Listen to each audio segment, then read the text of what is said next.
All right, hey, what's up, everybody? Mike Lindsley back with you here from the Phoenix Sports Restaurant. Make sure you get here for lunch and for dinner. They've got some awesome all-you-can-eat specials during the week, the boneless wings, the steak, the spaghetti and meatballs, and have a buffet right over there to my left that you can get on a daily basis with unbelievable food. Phoenix Sports Restaurant, great place to come, watch the races, watch the games, and then bet next door at the OTB on the ponies. Mike and Shelly and the gang doing an awesome job here at the Phoenix Sports Restaurant. We're also presented by Timberbanks Golf Club and Axe Exotic Pets.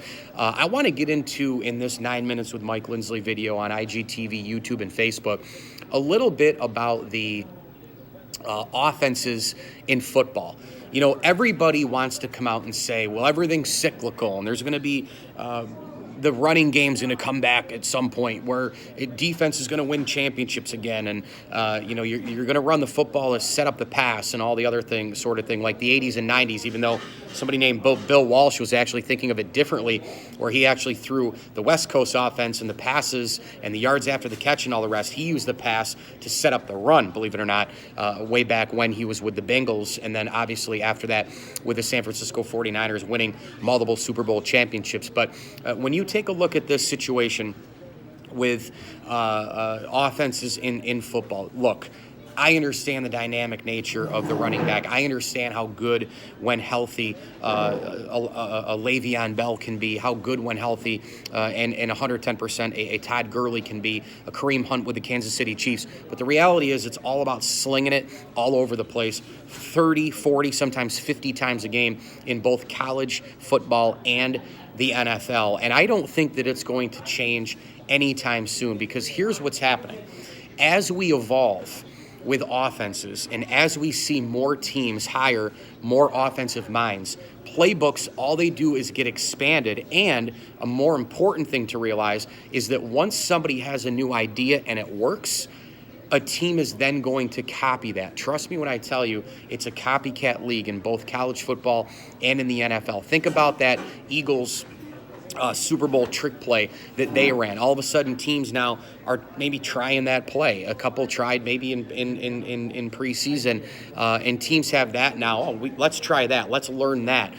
Bill Belichick used to do this incredibly well a few years back when he was having offensive players going in and out of the Patriots system. He would go watch a college football game, and then he would borrow an idea from, Nick Saban's Alabama team, and then go right from there and utilize an offensive play into the equation. He would tell Josh McDaniels about it, and they would run the play.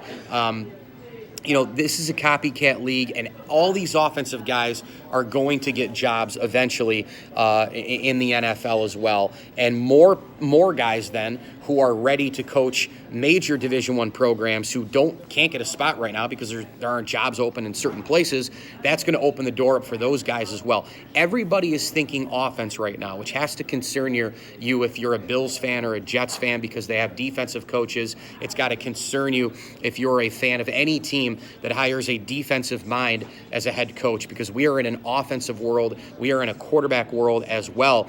And to me, I think it's a no-brainer to go out and hire, offensive minds. Think of Lincoln Riley right now at Oklahoma. Jerry Jones has already said that he's interested in possibly bringing him to the Dallas Cowboys either this year or at the end of the season.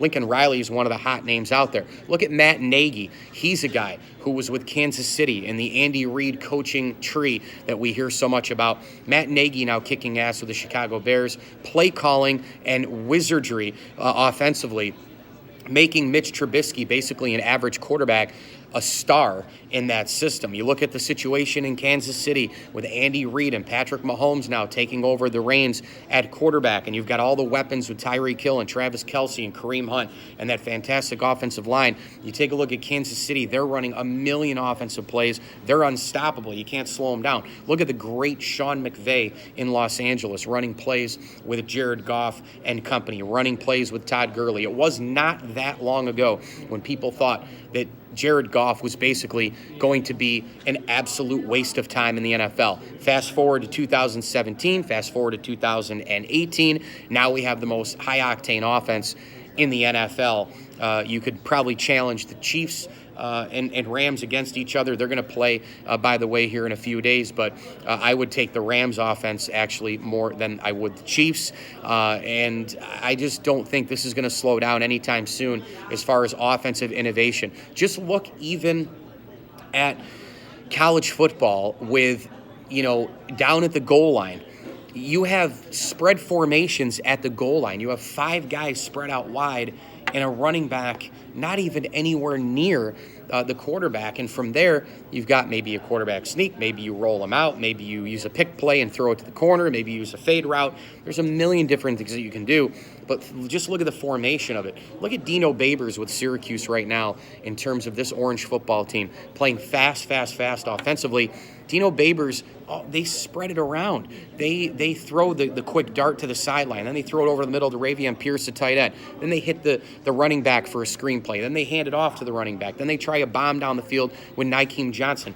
It's all offense all the time, and all these running backs, in my opinion, are benefiting from it because as you throw more, it just opens up the middle of the field because your linebackers are guessing. Your defensive linemen are charging towards the quarterback, but if you then hand it off in between a hole, they've already run past the running back, quick delay draw, and now you're getting more chunk yardage. The offensive playbooks in high school, in college, and the NFL, I don't think are going to slow down anytime soon, and I'm telling you, if owners are smart in the NFL, they would not mess around at all with a defensive guy. Think about it. We're so offensive right now. It's a quarterback-driven college football world and college and National Football League. And in addition to that, you have a situation where the rules are just continuing to benefit the offense across the board. You can't land on a quarterback. You can't touch a guy if you're a secondary man in the open field. So all of it now is offensive, and I don't think it's going to slow down anytime soon because there's too many innovative coaches. The playbooks are so expanded right now, and I don't see that slowing down anytime soon either. This is going to be a fantastic offensive array that we're going to see even in the next, 3, 5 to 10 years. If you love offense, you're going to love college football and NFL even more. And, people want to predict the demise of football and, the CTE thing and all the rest. Here's the thing. The ratings have never been bigger, and it's what people are talking about.